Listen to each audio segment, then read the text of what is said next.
नमस्कार, ड्रायव्हित भावमध्ये आपल्या सर्वांचं स्वागत आहे.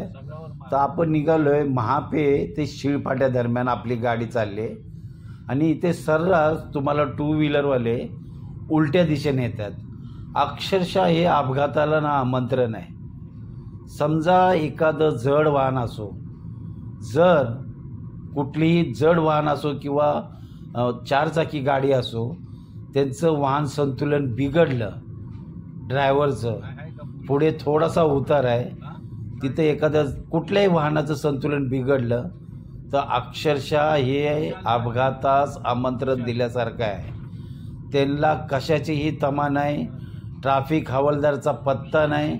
खुशाल ते टू व्हीलरवाले उलट्या दिशेने येत आहेत. कोणी तिथे म्हणजे काही कोणाला समज नाही, बिंदास येतात. अक्षरशः वाहतुकीचे नियम धाब्यावर बसवले असंच म्हणावं लागेल. शेकडो बाईक आहेत बघा, शेकडो, सर्वांच्या हेडलाईट लागल्यात, खुशाल उलट्या दिशेने येत आहेत. तुम्हाला काय वाटतंय?